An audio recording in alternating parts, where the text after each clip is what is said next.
GolfNewsRI presents the Golf Dudes Podcast.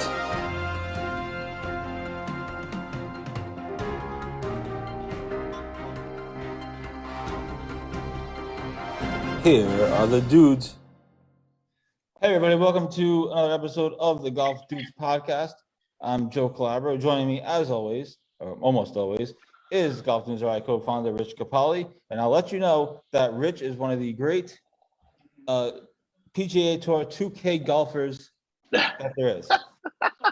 No, man, I'm not even close to being good. I was doing the tournaments over the winter, and there's a guy that's far better than me. He was coming in like 18, 19, 20, 21 over on the tournaments that I set up. I'll have to look it up. I'll give him recognition though. But yeah, it's getting to be about that time. Besides from today and tomorrow, I'm actually teeing it up tomorrow.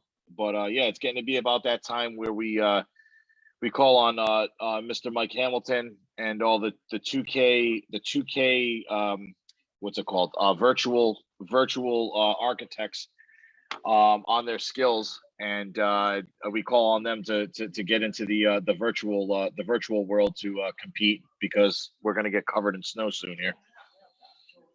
Hopefully not. Hopefully there'll be no snow. Yeah, they're saying it's going to be a mild winter, but I mean, mild winter maybe like 10 inches or something, you know. So who knows? Yeah. So we'll see. I think I thought earlier I was cut off, but I think my head at the top of my head's okay now. Anyway, we have lots to get to. Yeah, you're good. Today. There's only one topic really to discuss, but there are surprisingly a few local things just to hit on quickly. But first, we should tell you that the Golf Dudes Podcast is presented by Lynx Drinks.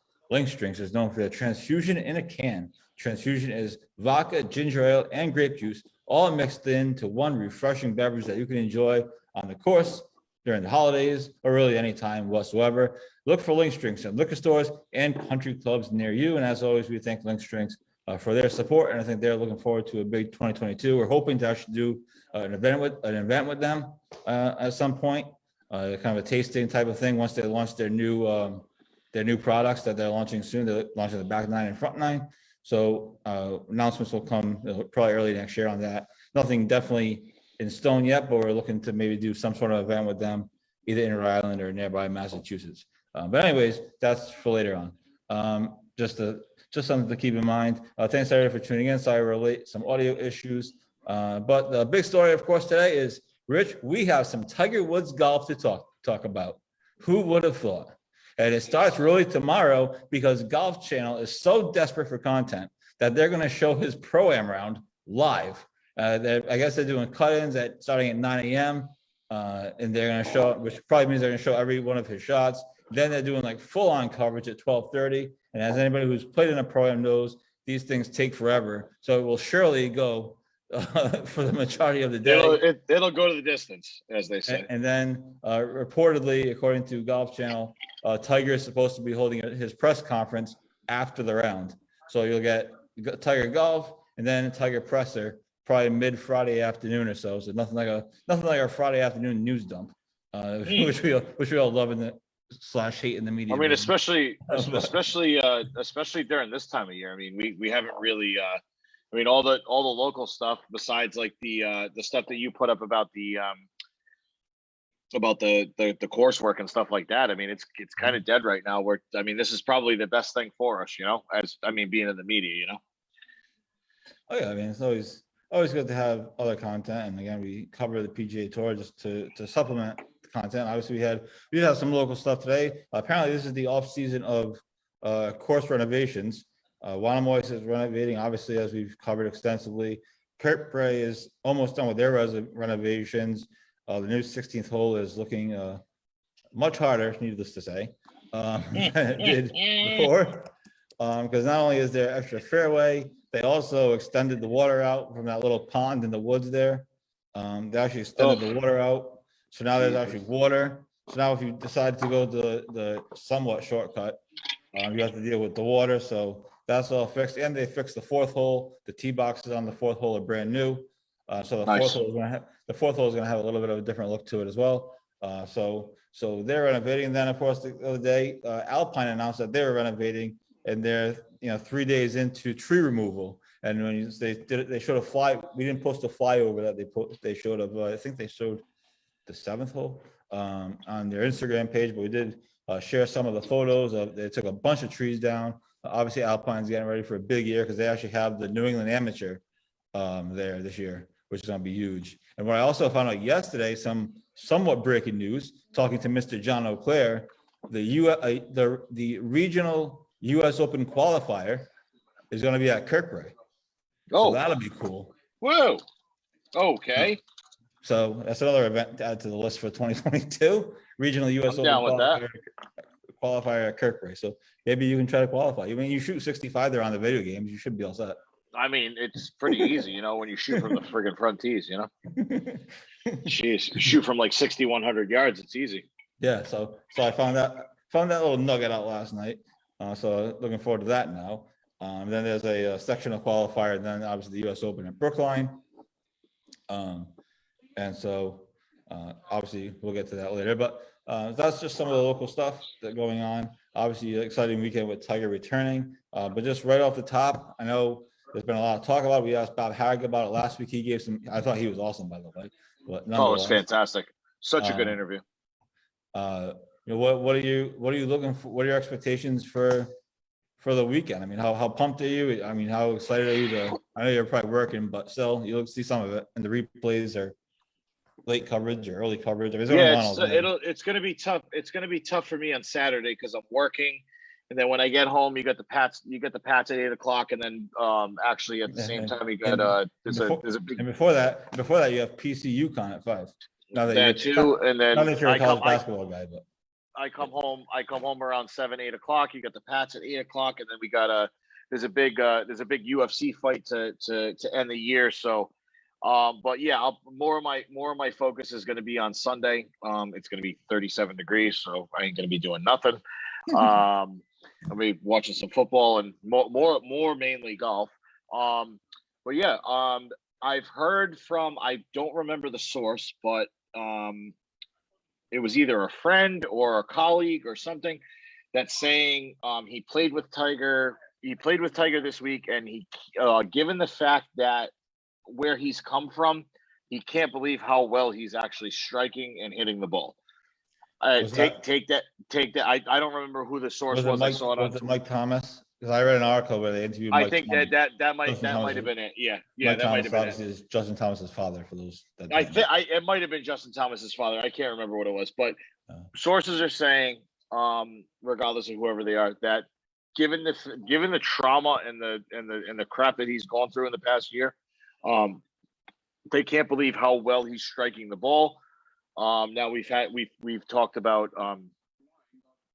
even Bob talked about it last week about how he's not driving off the back foot. Obviously, the back foot, his plant foot, was the one that was messed up in the accident. But I mean, this is a good sign, right? I mean, we talked about this last week. I don't know if Augusta is attainable right now. I know he wants to tee it up at St. Andrews. That he said it. He said it in his press conferences. That's his favorite course. I mean, maybe he pushes it over the winter. Maybe he wants to make it to Augusta. Like I said, Augusta's a little more homey. They can dictate who's in the media pool and who can have access to him and stuff like that. It's more of like a homey feel for him. Who knows? I don't know. All I know is I think he's playing at St. Andrews. And Augusta's up in the air. I don't know how you feel about it, but I just feel like I think April's too close. No, especially because he has to walk. He's riding in the cart this weekend. You know what I mean? Right, he's riding in the cart this week. Now is Charlie riding? Then that was Joey LaCava get to ride in the cart with him. Because that'd be pretty good. Right? Grabbing beer. Him and Joey and Charlie has to carry his own bag, right? Yeah. That'd be funny. And Charlie can stand on the back of the car like we do at Kirkray. There we go. Caddies, baby, let's go. Four caddies. So Justin Thomas, yeah, it's crazy. So Justin Thomas said that he's hopeful that he hopes Tiger can be at the Masters. He thinks that it's not, he thinks this is going to be a big week for him to see how he looks and how he feels. Mike Thomas, I think it was Mike Thomas who you're referring to. I think it was. It's unbelievable how far Tiger's hitting the ball, given everything that he's been through. Now the thing to watch is going to be, his driver and hitting from the back tees and, things like that, because he doesn't have the speed. Now, Justin Thomas also said in an interview, he said that Tiger's always going to say he looks like crap because he's always. I mean, obviously, it's the Tiger standard. You know what previously. I mean? Yeah. So he said no matter what, he's always going to say that he looks like crap. Yeah, so, of course. It's not really completely accurate. But I'm excited. I'm excited to see tomorrow. I mean, obviously, it's a big deal because Golf Channel is doing giving it the full blitz. Say they were Tigers live playing competitive golf. That's all that matters. You know what I mean? That's what it is. I mean, Golf Channel's giving it the full blitz. They have Todd Lewis down there. They have a set up. Brandel is flying there to do pre and post.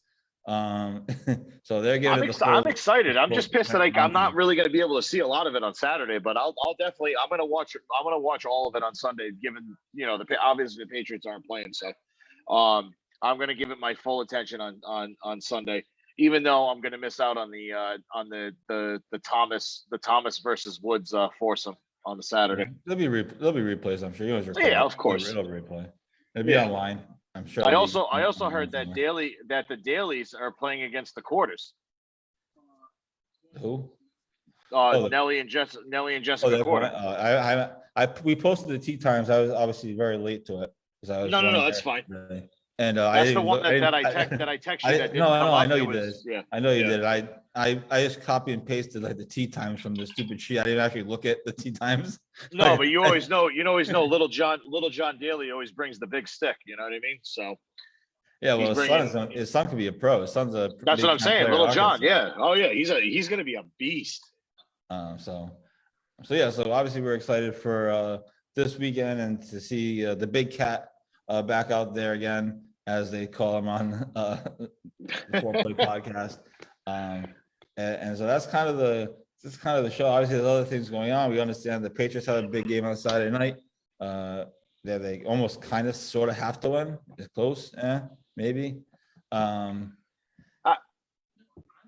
they lose, they gotta beat Buffalo. So it's one or the other. They're 1-1 at the worst. Why don't let's go through your stories of the week, as far as like did we already go through all the landscaping and stuff like that? Are we on? Yeah, what do you think? What do you think of Alpine cutting all the trees down? Like I said, they have a big year. They have the New England Amateur there, which is not a joke. It's a real tournament. We'll be there. Obviously, it's a 4 or 5 day tournament. No, I've only played Alpine a couple times. Most recently, last year when I was in my when I was in my sorrows. I didn't play good the whole year, but went there with our buddy Mike Mansour. You don't got to tell me twice. You slept last year. Well, I kicked your ass this year, so I made up for it. But anyways, we reversed virtual opposites. Anyways, our good friend Mike Mansour took us out last year. Course was in great shape. It was late season, probably like July, August, whatever the hell it was. I think it might have been later than that, to be honest. Maybe it was September, maybe something around there. But I mean, I haven't played there much. I mean, handful of times in my whole golfing career. So, if they're making the holes more challenging by getting rid of trees, I know the main thing is tree work for them. If it's making it more difficult, fantastic. I can't wait to go there for the amateur and see how Alpine tests these guys. Yeah, so I'm not 100% sure when the New England Amateur is. I think it's the week after the Rhode Island Amateur, if I'm not mistaken. Okay. And where's that this year? The Rhode Island Amateur is at Wanamatanami. Ooh. Which is a beautiful course, right on the water. So oh yeah. Some good content out of that. We can get some nice sun. We can go to the beach. Yeah, sure. I mean, the only thing is it's gonna be a pain in the ass to drive down there on a daily basis. Whatever. We'll worry about that. That is gonna be a pain. Oh yeah. Yep. We'll worry about that when we get there. Yeah. It's a little bit of a pain to get there. Yeah. Well, I'll cut back. I won't go. I probably won't go to Monday. I'll just go to Tuesday, the final round of the thing, and whatever. Yeah. We're not gonna. We'll worry about that when we get there. When we get to that point, we have a long way to go until then. So they have that big tournament. So I don't know if they're getting ready, if they're doing it just for that, but I think it's last off season was the year of pros moving all over the place. I don't know how many pros switched jobs last year, moving from one place to the other, leaving the state altogether. We report on every single one. It had to be maybe like 10, a little less. Like 10 I'm gonna pros say like eight or nine. jobs Yeah. last year. It was crazy. This year has been the off season of course renovations, and it's just I think one of those things where they're trying to stay fresh, keep it a fresh look. You have to. And so you gotta stay relevant if they want to keep hosting these big tournaments. And obviously in 2022, there's big tournaments all over the place now with the addition, like I said, of the U.S. Open qualifier. I mean, not for nothing. Pretty cool. Yeah, you got it from now until like 2024, 2025. The Ryder Cup at Bethpage, you got the U.S. Open at Brookline, you got the Senior Open at Newport. Mhm. I mean, there's some big time media presence coming to New England in the next 3 years, 4 years, 3.5 years. So. Mhm. Yeah, so like I said, it's December, so the local stuff is few and far between, but there is, we did have some cool stuff. I know you're shaking your head because the Bruins are probably losing because they stink. They got 16 people out for COVID, so yeah, no, they're down 1-0. I mean, the Cleveland Browns. I don't even know who's in the butt. I don't even know how they're going to play that game tomorrow night. The Chiefs game tomorrow night, but you mean the Browns game? No, they aren't. The Chiefs are playing tomorrow night, aren't they? Chiefs are tonight. Holy crap! It's Thursday. Wow. Thursday, bro. Holy shit. Yeah, I don't know. Podcast happens on Thursdays. Welcome to the show. I don't even know how any of these guys are playing. They're just everybody's so decimated. I mean, I don't know. I think by Sunday we're gonna have a little work stoppage here for the boys. Maybe not golf, because golf's a little bit different. But golf's in a work stoppage anyway of sorts anyway. Ish. True. Kind True. of. But if you want to switch turn the tables a little bit, like how does the Cleveland Browns even play? Like they're like decimated. They got like what 13, 14 guys on COVID plus their coach. 20. Oh, is it 20 now? Jeez, like what are we doing here, man? Come on. Yeah, I mean it's kind of crazy. None of these guys can stay healthy. And none of these guys I mean, I don't even know if it's about staying healthy. It's just, I mean, I hate to say it. It's nothing you can apparently really do.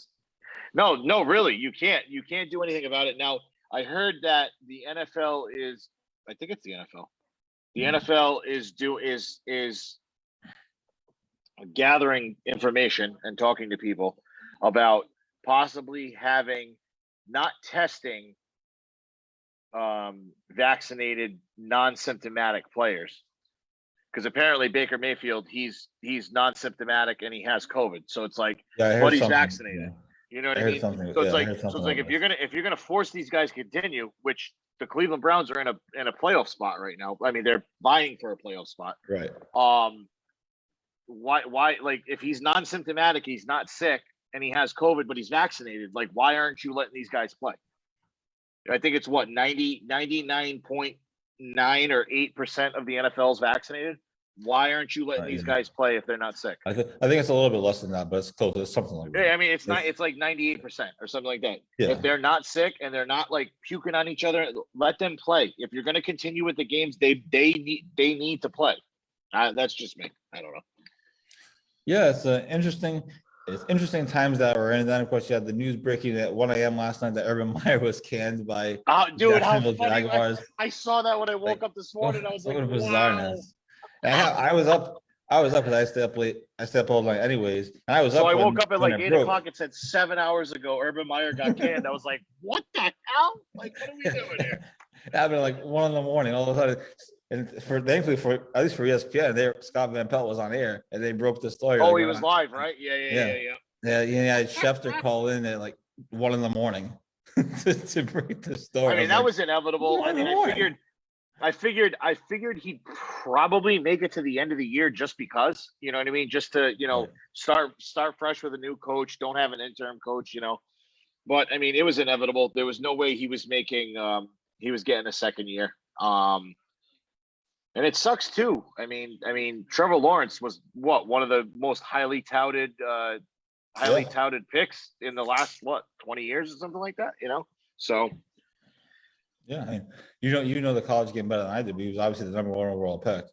I mean, he was nasty. He was great. I mean, same thing with him and Zach Wilson. Zach Wilson was great too. I mean, look at the crap box he ended up in. He ended up in the Jets. The Jets aren't going to be good for the next.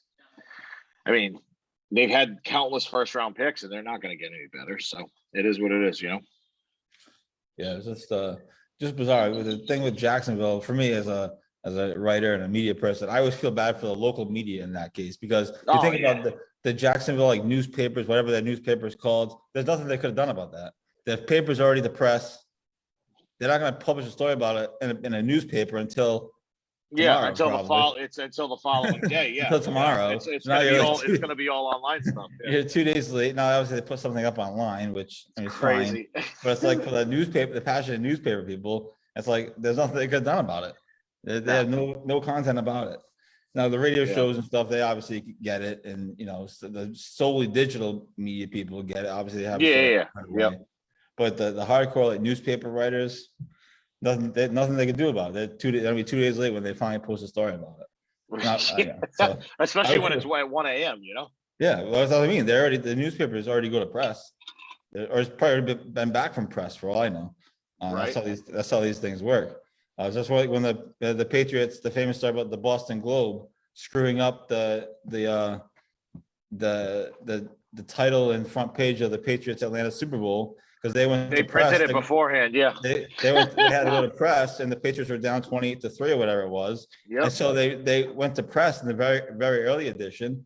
It came up, and it came out to people's houses with Brady on the ground and saying that the Patriots got destroyed. Embarrassed. And then, of course, they come back and win. So I was like, it's crazy. Newspapers lose in these crazy times, which is the benefit of being digital.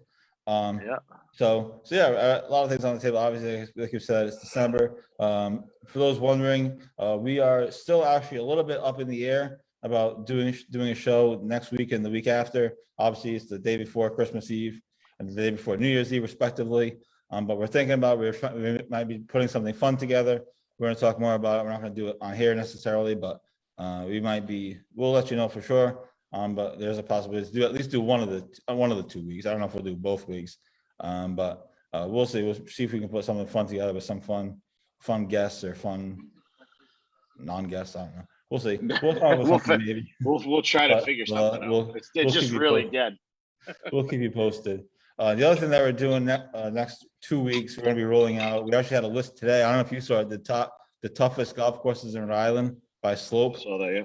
Pretty interesting stuff. Now we put a caveat because Wannamoisa is under renovations, and I'm guessing it's going to change. So who knows what? So what was it? As of right now, right?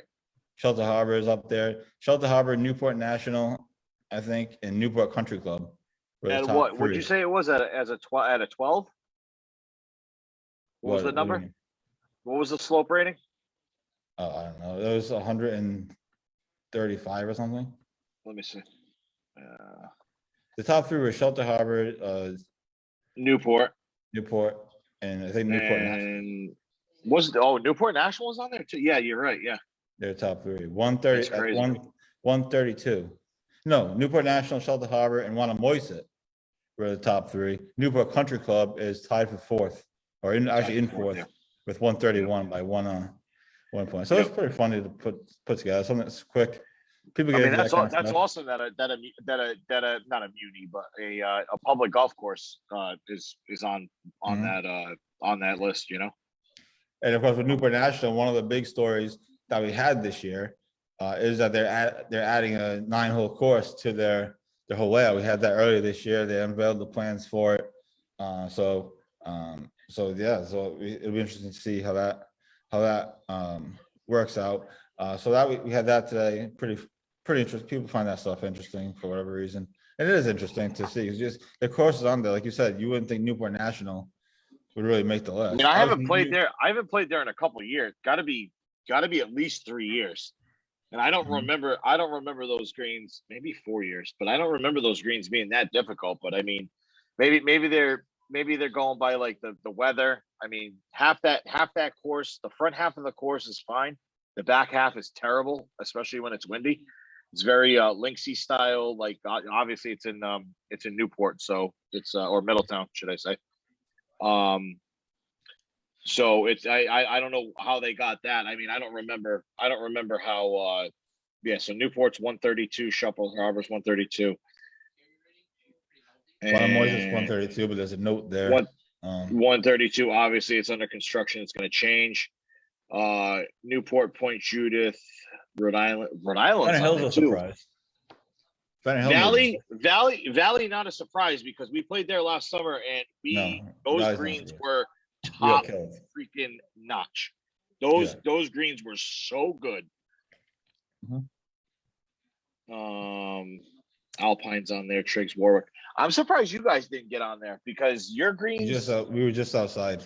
Just outside it, yeah. Because man, I'm telling you that those greens that they put together for the amateur, man, those things were glassy. Those things were. I think pretty much every day I played them after the tournament. They were all like shiny, glassy greens. Remember one of the fun moments of the year was when I was like, you gotta be kidding me. When we took your dad and your cousin to my brother-in-law. We were like, by the way, the round of the amateurs coming here like next week. So you know, the rough's gonna be a little hairy and the greens are gonna be fast. Oh yeah, no crap. Oh yeah, no, that was. And then we played. I mean, I played there another like 5 or 6 times, and every day they were. They were glassy, shiny. Aside from the last tournament of the day, they had the aeration, but even still, I mean, they even still ran fast, even with the aeration. It was crazy. But yeah, I mean, obviously, like, Warwick will always be on that because of the weather, regardless of how hard the greens are. Yeah. The weather's just ridiculous on Warwick Point. Yeah. You've been there. I've never played there, but I've been down there. The weather can turn on a dime. I mean, Newport obviously on the water. Right. Yeah, Point Judith on the water. Even Rhode Island Country Club, that back 9. I mean, the final 4 holes are on the final 5-6 holes is just ridiculous. What's interesting about Warwick is, and to tie this into other local stuff, is that's actually Bishop Hendrick's home course for the golf team. Yep. And the coach was telling me that they always get screwed every year when it comes to scoring average because they factor that into the rankings. That they get screwed every year on scoring average because they're playing at a tougher course with crazy winds. No one else is probably one of the toughest courses that they're playing with in the playoffs, right? Like, yeah. So he's like, we always get screwed every year on scoring average because we play our practice rounds are at Warwick. We play at Warwick all the time. Obviously, Hendricken is. I mean, that's why those kids. That's why those kids are so good too. You know. True. Yeah. Well, that's certainly part of it. So that's one thing we did today. It was interesting list. Again, I tried to do the top 10. I think there's actually 12 or 13 courses listed, but obviously there's ties and stuff. I wasn't expecting there to be so many ties. Maybe I was naive, but I wasn't expecting there to be so many ties for, so many courses with the same slope rating. If we're talking about actual slope, like the actual greens, then it's not I don't think it's very very puzzling. If we're talking about just overall difficulty of course, then you got another thing, because like I said, a lot of those Newport courses, Warwick, not so much like Meadowbrook and stuff like that. Meadowbrook's a long course and they got hard greens, but they don't have the wind that like Newport, Point Judith, and Warwick have. You know what I mean? So it's a very you can be very very up in the air on how you want to rate your courses as far as like difficulty course wise, as opposed to like green wise, So I just did that off the basic slope rating. That was a good. And I did it. I didn't do it. I think I made a note of it in the article. I didn't do it from the way back tees because I figured no one really plays from back there. No, unless your name's like Tommy McCormick. I tried to do it from like the regular, the regular men's tees. So that was white, blue. More white than blue, but yeah. Yeah. Thanks everyone for watching tonight. Bridget, thanks for watching. Kevin Martone, thanks for watching. Matt Minelli, thanks for watching. Go Rangers. Hello, Mother. How are you? Rita Phillips, thanks for watching. So thanks everybody for tuning in tonight. I know it's a awkward time of year to do a golf podcast, but Everybody else is still doing golf podcasts, so we're going to try to at least do one this week. And hopefully, I'm kind of hoping to do at least one over the next 2 weeks. I don't think we're going to do both weeks, but maybe we'll do one and see what happens. But anyways, we'll do a little bit later today just because we got to a late start. And I do want to get into some other things besides golf, but just some things coming up. And maybe Rich can give some thoughts right off the top of his head. We're going to do a lot of best of 2021 stories coming up, a lot of lists, end of the year content. It's interesting. I enjoy actually doing it because it's interesting to look back at the stories. And so coming up, I already have it done. We have the top 10 course reviews of 2021 that we've gotten. We're going to do one thing, what I'm really looking forward to putting together. It's going to take forever, but I'm going to do the top 10 quotes of 2021. Like player quotes, player quotes,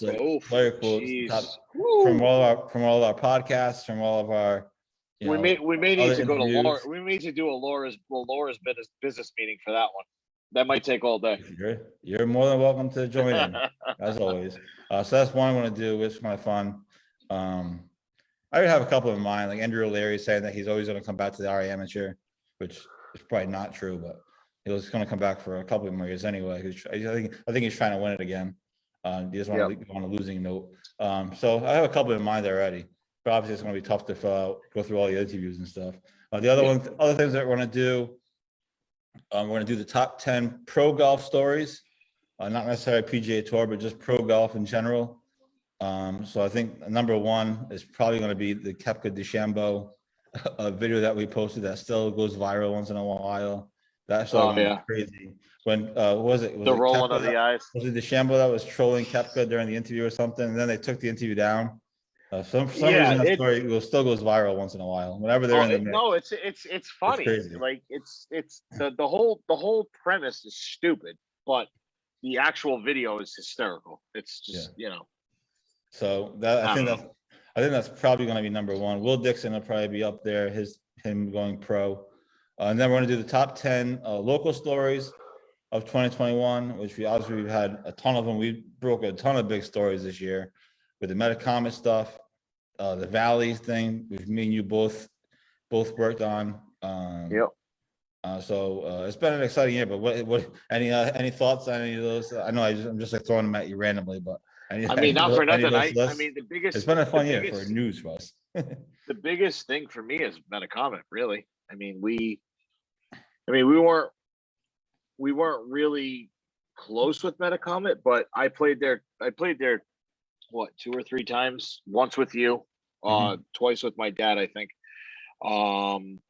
Just still just can't believe that.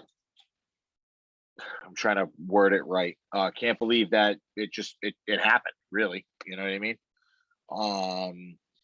Especially for me driving by there and seeing the front 9 almost in absolute perfect playing shape, and the back 9 in just absolute disrepair. What it still to this day is probably probably my top 2 hardest course I've ever played. Never played there 3 times, never played well. It was always long. The greens were always difficult. And that's absolutely my top story of the year. No doubt. And then we obviously we weren't around for I was at another news organization when we broke this story. We got the original email from Faxon, or we obtained the original email from Faxon anyway. But we broke a bunch of things since we broke the greens being ripped up and sold to Brayburn Country Club. I went down there and took pictures. That was pretty fascinating. No one could actually believe that that's what they do, but I was telling people these things you just roll them carpet, up. Basically, it's like carpet. Not exactly. Slice them, dice them, roll them up, and you're good. So that was pretty fascinating. Then obviously the Valley Country Club story was obviously humongous. That's 2. That's 1 and 2 for me. Because I don't really, unfortunately, I don't really have the time to follow the amateur scene like you do. But it's Metacomet 1 and Valley 2. By the way, speaking of amateurs, did you see? I don't know if you saw the video we posted of Patrick Welch hitting a driver right 330, right? And then but from both hands, they switched hands, and hit it 320 yards. Yeah, insane. 321 Absolutely yards. insane. Right-handed and left-handed. Yeah, insane. Absolutely insane. That was pretty unbelievable. So if we're gonna go early rankings on my side, it's definitely Metacomet 1 and then Valley 2, because obviously Valley's gonna meet Metacomet's demise. Not the same way, obviously. Well, sort of the same way. You never know. Pretty much. I mean, who knows? Like they keep. I mean, it was supposed to be sold 3 years ago, and it's still going strong. I'm hoping that their fairways are going to be a little bit better. I mean, they're teasing greens. The greens. I mean, we've talked about it before when we played in the tournament. Immaculate. Their greens were absolutely. You could eat off the grass on the greens. Fantastic. If they can get the fairways a little bit better, just get some smooth grass on there. I mean, I'll play there 10 times this year if it's supposed to close. You know what I mean? So I was told by the end of the year, and I only played there that one time with you when I was at May or something. I think we played early. I know it was early on. Yeah, it's probably May, I think yeah. I was told that later in the season the fairways actually came back, and the course was actually nice. Okay. That's what I don't know that for sure. I didn't play there. I was told from people that had played there that they actually got the fairways back kind of later in the year. Of course, we had so much rain that how could you not have? I mean, this was an anomaly for a year for every golf course. Even my golf course was in mint condition. It was fantastic. There was grass everywhere. There was no burnout spots. It was fantastic. So yeah, you're absolutely right. I mean, if Valley can get their crap together on the fairways, I mean, I'll be there a couple times next year. I mean, 3, 4, 5 times maybe. I mean, it's only like $70. It's not that bad a deal for a private country club experience, you know. And also, don't forget, people, if you're looking for a place to go eat one night, Valley's open to the public. I'm telling you, their kitchen is highly underrated. So, Takeout. It used to be a private. Yeah. Not to give them free publicity, but I try to mix the good stories with the bad stories. It used to be a private members only deal. Now, if you guys follow them on social media, more importantly on Facebook, I think that's where they do a lot of their business. They put out Christmas Day dinners, Thanksgiving Day, Easter. I mean, anything. They do private catering. Even you can go and pick up the food. I've only eaten there once. It was a while ago. But I'm trying to get a few family functions there in the next year before they close, because their food is immaculate. It's so good. Yeah, so holidays are coming up. You're looking for a place to have a gathering.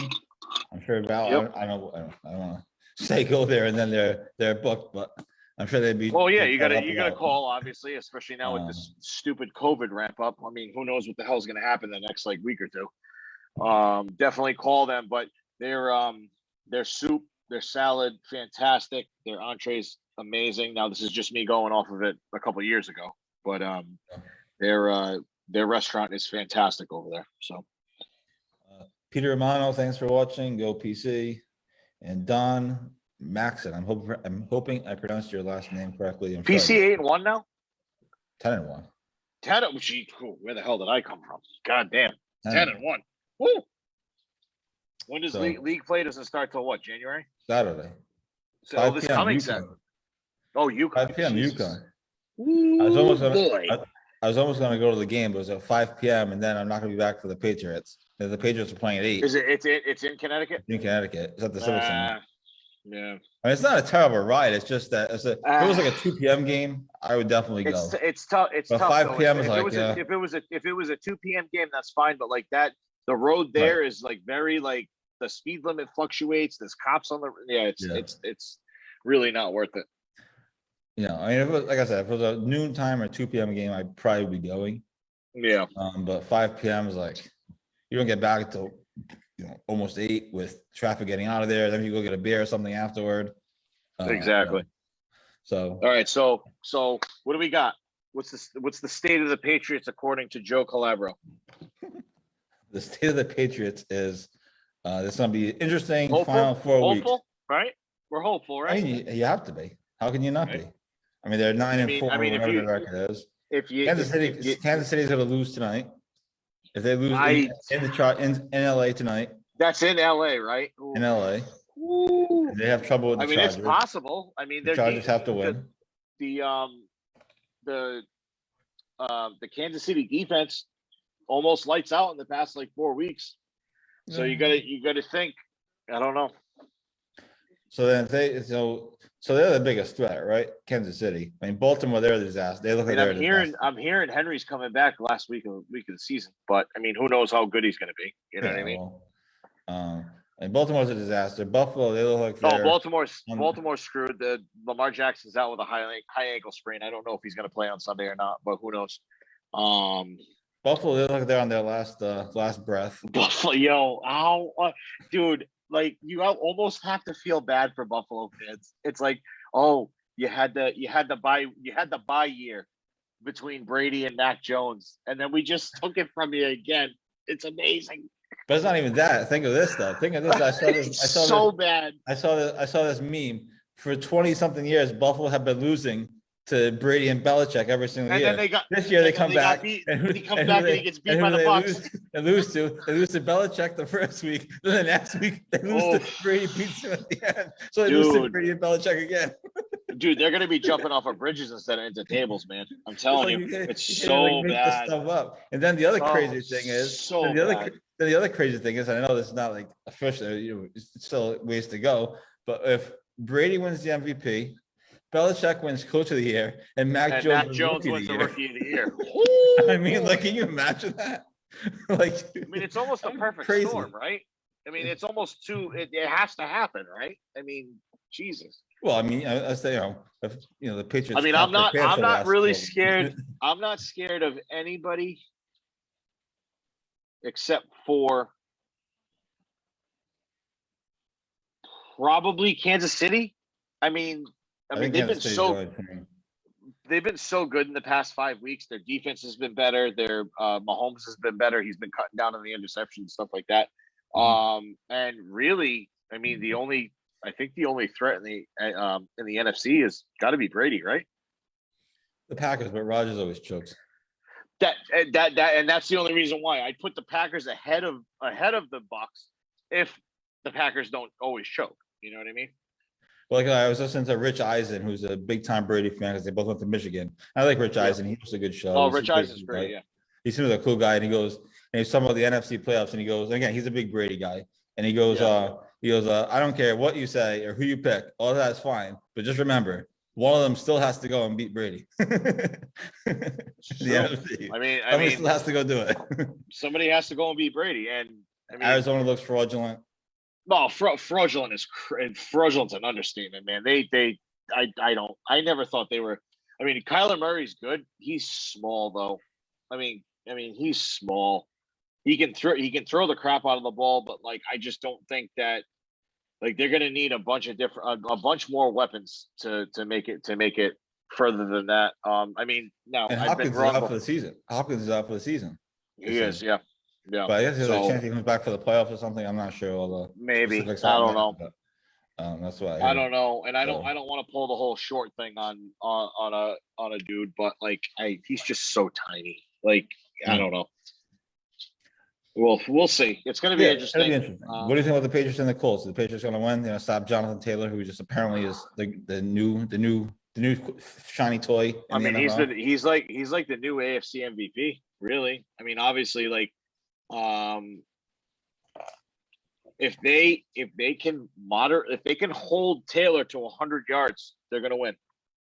I mean, I know 100 yards is a lot, but you also can't like let him have his, because Carson Wentz, if you let Jonathan Taylor get his, 150, two touchdowns, Carson Wentz is going to bite you in the ass on the other side. You know what I mean? I'm willing to bet that Belichick doesn't think too highly of Carson Wentz. Oh no, I don't think so either. So what I think is that I think Taylor gets his. I think he gets his 101 touchdown, and I think they pretty much shut him down on the offensive passing side of the thing. Does Mac Jones throw more than 3 passes? Oh, of course. I mean, it's indoors. I mean, I think it'll be pretty spread out. Obviously, it's going to be more run heavy, obviously, because you have Stevenson and Jesus, Damian Harris. Mhm. He's still. I'm pretty sure that Belichick said he's good to go for Saturday. So we. I think it'll be all right. I think we'll be all right. I'm gonna say. I'm gonna say. 27-17, Pats. Wow. All right, maybe. Right? I think it's gonna be close. Yeah. I mean, I think it's gonna Within be 10. I it think could be 10 about points, 10. but I think Within 10. I think it'll be a one possession game for most of the fourth quarter. Maybe the Patriots kick a Okay. field goal to make it make Yeah. it 10. You know. The only thing that I'm scared about is how close they kept it with friggin' with Tampa Bay. That was they were getting blown out, and they How much of came that back. was how much of that was Tampa Bay though? I mean, when you watched that game, that was like a Well, disgrace. yeah, true. Yeah, Some true. of it anyway, But- not all of it, but yeah, it should be interesting. It should be But like all the media said, Mac has yet to have that rookie mess up.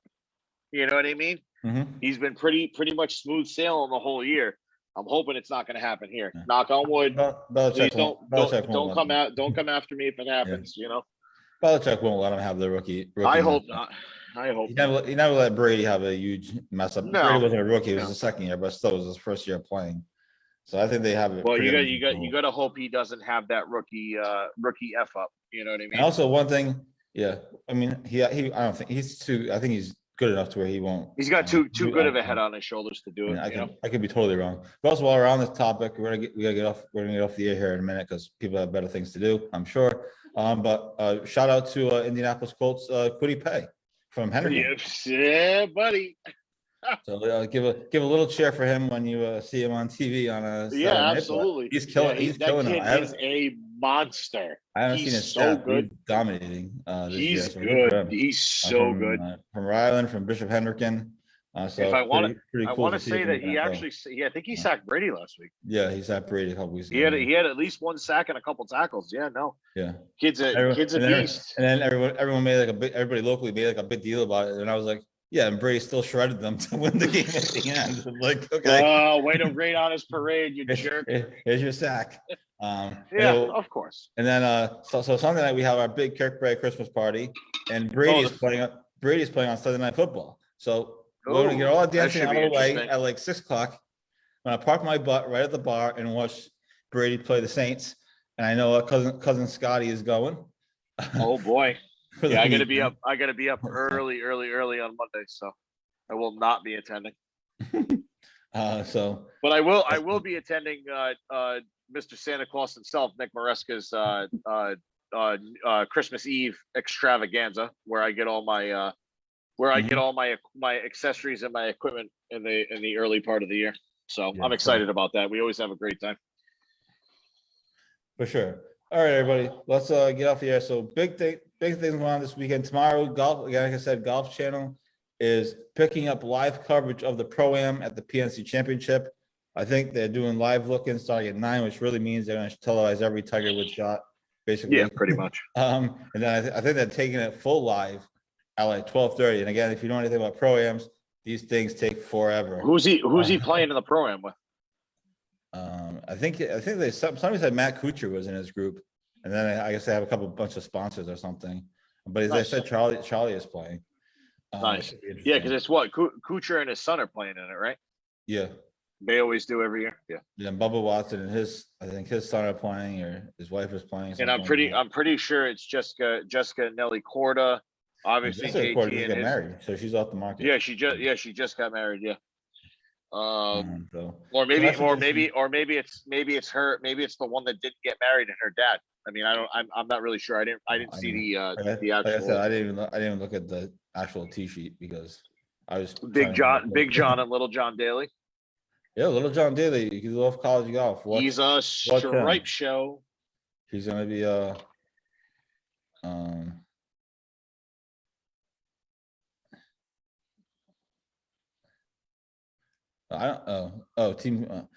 these things just say Team Corda. The last name. So right? It doesn't say specifically who it is. I thought it would say like who it is. It just says Team Corda, so I couldn't tell you. You would know better than I would. But so that's going on tomorrow. We'll have coverage of it. We'll have some analysis, copy some videos and tweets. Obviously, there'll be lots of tweeting going on tomorrow during the round for sure. Again, Golf Channel, they mostly have no content. They're literally giving I'm playing full tomorrow, by the way. It's supposed to be like 58 degrees. Oh, there you go. How you doing? There you go. Take some videos and pictures, and maybe I played. Me and Pops played last week. It was like 47. It was a little brisk. It was windy, but the course is in great shape. It hasn't really great. Freaking Islanders scored again. But yeah, no, it wasn't bad. I think we played like 14 or 15 holes, and then we kind of called it quits because we wanted to have some beers and watch some football. So yeah, I'm excited. Tomorrow's going to be nice. It's supposed to be nice and warm. So yeah, it should be a fun weekend, a big sports weekend. Certainly, tomorrow is just a primer, but we'll have some coverage of it. And then obviously Saturday's gonna be a big day with Tiger playing a huge PC game against UConn, then a huge Patriots game at night. And I know you're interested in the UFC fight or whatever, but there's a lot of stuff. There's a lot of stuff going on. More than enough going on to keep you entertained. Then Sunday is almost just as good. There's no Patriots, but Brady's playing at night. There's a full Tiger in the afternoon. So it's gonna be a heck of a weekend. We'll have coverage of the PNC on GolfNewsRI, of course, and then obviously check out next week. I know it's Christmas, but we will have content. There will be an e-blast going on Christmas morning. So check that out. We'll have content, 10 best quotes of the year, which is going to be a lot of fun to write. We'll do the 10 best news stories, 10 best pros golf stories, and a few other things that I have in mind to sort of end of the year, wrap up the year, and things like that. So we're going to get out of here. Rich has a PGA Tour 2K to play. And he's the best video game golfer there is. and that's got an asterisk, by the way. It's an asterisk. Yeah. So we're gonna let him get back to that. But thanks everybody for tuning in. Again, we'll let you know about next week's show or the week after that. We're gonna try to do at least one more show. I think. I feel like that's the plan. And then we'll see. Try to do something fun maybe. We'll have people come on and talk about their preview the 2022 season or whatever. But anyway, thanks everybody for tuning in. And we will talk to you all throughout the weekend, of course, and next week as well. If we don't see you, have a great holiday season. This is the Golf Dudes Podcast. Peace.